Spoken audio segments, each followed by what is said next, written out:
So what I'm going to show you today is a sort of a disposable chateau chicken box, which is good for one cat or a few kittens that may need to find some shelter.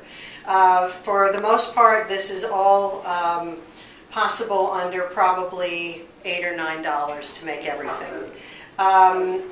What we start with is a boneless, skinless chicken breast box from Tyson. This was found at Costco. The reason that I like these boxes is that they are kept in the freezer section so that they are used to moisture without collapsing. So they're very sturdy and they're very good to use in small places. They can also be used in tandem. You can put two on top, one on top of each other. And this is also in high trafficked areas where you just need to have a little space for a kitty who needs some shelter. The other component in this is the sunshade, which is the poor man's version of the roll of reflector. This is at the 99-cent store, and when it's opened up, it is enough to use in the box.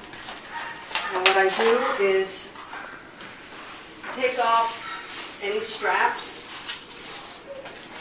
that are left hanging on here. Make sure that they do not become a danger to the cat. So just have a scissor. You can do this in your living room.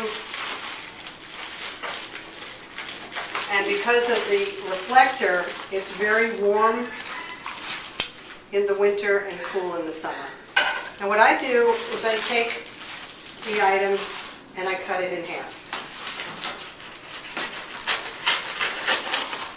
Okay, that will give you either two boxes. Some people like to do the top and the bottom of the boxes, or you can just do it clear through.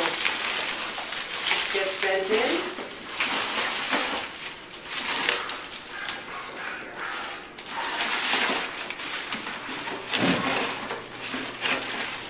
So the idea is to have as much of the reflector against the bottom and the back as possible, like that.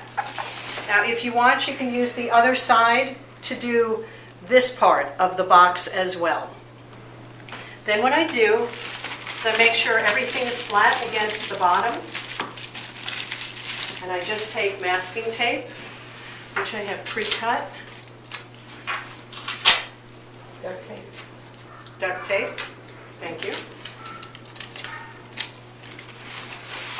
Once you make a couple of these, they're very quick and easy. And like I said, if it does get thrown away, you can always make another one. The boxes are for free. They are also heavy enough not to blow away, but you can always put a rock on the top of them. These are contractor bags that come in a roll. I try and find the heaviest ones that are possible. The entire box will fit inside of this. So what I do now, to give it a little bit of extra support, I fold it inside about a third of the way.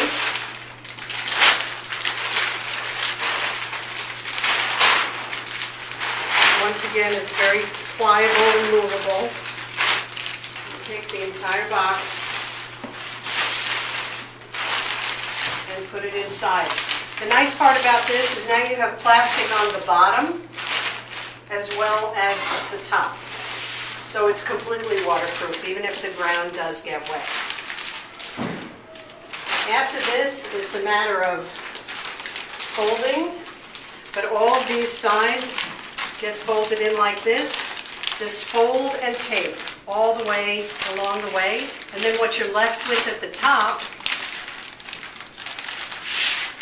is a flap that you can put duct tape across here, which will make sure that if the rain does come, the cat will stay dry.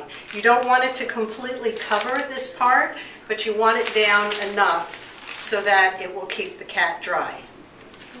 Then what I do is I take as much fabric without using up too much bottom space. This is some camouflage fabric that I got by the yard, but you can use a towel, or you can use fleece blankets. You can even get blankets at Goodwill for 99 cents and cut them up. And I put this inside on the top, and once again, when they get dirty, you can just shake them out. You want to make sure, again, that it is not up against the wall, but it is okay to face a wall. Let's say if this is a wall, that you give it at least a foot. If you do have an area that is heavily wooded, and you want to make sure that an approaching car comes, that the lights don't bounce off of the plastic, you can also use this, came from the 99-cent store, and there you have your little throwaway shelter.